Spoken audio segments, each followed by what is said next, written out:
Hey everyone, welcome back. So you decided to click this video. Maybe you're looking for something more, maybe you're looking for a new piece of gear. But two questions still remain. Is this the place to look, and where to begin? Hey everyone, so my name is Eric Rohr. I've been a wedding and event photographer for the last decade, and when it comes to gear, there's so much to talk about, there's so much to discuss. I can talk about it for hours. But let's go over 4 key principles that I think you need to apply when it comes to talking about gear, and I guarantee you by the end of this video, make sure you stick around, you will have all the answers you're looking for. I wish somebody would have told me this notion of, buy it nice or buy it twice. It's something really, important to consider. Like when we enter into this arena, we're all like, I want this, I want that, I want that. And we go and we buy the first thing that we can get our hands on, but maybe it would have been worth it to save up for the bigger and better thing. So instead of like getting to a certain point and then you have to go buy the next thing, you already have the thing. So I think that's something really important to consider. That's solution number 1.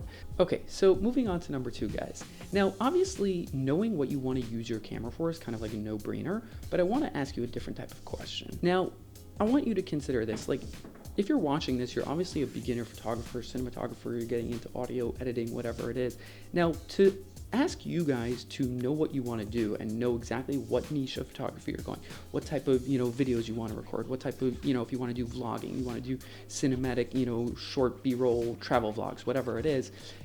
It's a very big question to ask you guys, what do you want to do? Like, I don't think anyone knows what they want to do in life, most of the time, and definitely not in photography gear. It's a very loaded question, and to just say, know what you want to do and know what you're going to use your camera for, it's a very loaded question and a very loaded maneuver, because in the beginning, there's so many options, and it's all very overwhelming. So when you're out there and you're standing in B&H and you're looking for your next camera, you're looking for your next recorder, whatever it is, I want you to ask yourself, instead of what is it that I want to do, what's this one niche, this one part of this whole enterprise that I want to get into, ask yourself this question instead. Ask yourself, does this piece of equipment, let's say, take a 24-70 example. 24-70 will allow you to do portrait work.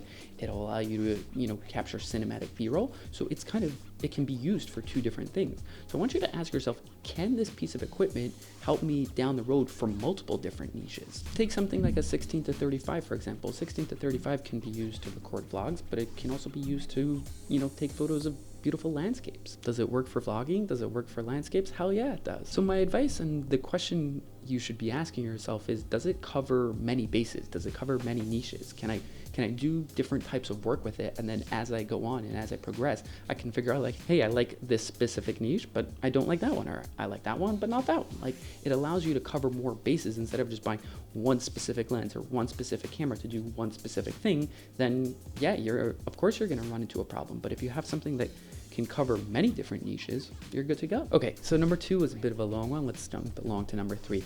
Now, if you're serious about getting into the whole world of creativity of, cameras, audio equipment, lighting, all that stuff, I'm sure this is not the first video you've watched. Actually, I can guarantee 100% this is not the first video you've watched. Okay, so right now, I'm sure you've probably watched many videos on this topic, what gear to buy, what not to buy, and I can guarantee you that at this point, you're getting pretty serious about buying a camera, buying a light, buying whatever it is. And I'm also sure 100% that you've heard that gear doesn't matter. Personally, myself, when I got started, every time I heard that, I wanted to like jump into my screen and just smack him across the face, because like the people who have all the gear and have all the lighting equipment and creating videos and creating art is easier for them because they have the gear. Personally, that's just something I don't sit well with, and I think that's crazy. If you are getting pretty serious about getting ready to make a purchase, or just serious about this endeavor in general, hit the like button, let me know. Okay, so let me answer this question finally once and for all and make it very simple. Yes, gear does matter. Like, I think at the end of the day, gear is something that's extremely fun to play with. It's something that you get excited about. And personally, for myself, holding something like a 51.2, a $3,000 lens is going to inspire me to go out and create way more than something like an 18-55 5.6 or whatever, those little kit lenses that, come with your T3. But to just say that gear doesn't matter, it's a little crazy in my opinion. Now, yes, gear does matter, and I just want to point out that gear does matter up to a certain point. Like, if you're talking about the difference between a 51.2 and a 51.4, like, yeah, the differences are very minute. And if you have a 51.4, should you go out and spend an additional $3,000 on a 51.2? Probably not. But the point still stands that if you're working with gear that's just really below average and you want to upgrade to something like a Sigma 85 1.4 or a Canon RF, 150 whatever it is, like, yeah, those jumps are going to make a big difference. If you're going from like, an L series lens to an RF series lens, like, the changes are going to be kind of smaller and like less of a difference. So if you're a beginner and you're in the market for an upgrade, refer back to number 2 and ask yourself, does it cover many niches? Can I use it for many things? Okay, so moving on to number 4, and this is very simple, and this is the final one, you guys. But when you're standing in B&H and you're about to make that big purchase, you're about to drop $3,000 on a 51.2, whatever it is, I want you to ask yourself one very simple question, like, does it make you happy? Because at the end of the day, like, we all get into this because we want to do this and because it makes us happy and because this is what we want to pursue. And does this piece of gear make you happy? Like, yeah, sure, all of the, is it too expensive? Is it right for what I want to get into? And like, but ask yourself, does this thing make me happy and will I get good use out of it? Like, at the end of the day, this is why we get into it to begin with, no? Guys, if you have any more questions, you can always reach out to me via Instagram. I will link it down below. Peace out, you guys. See you next time.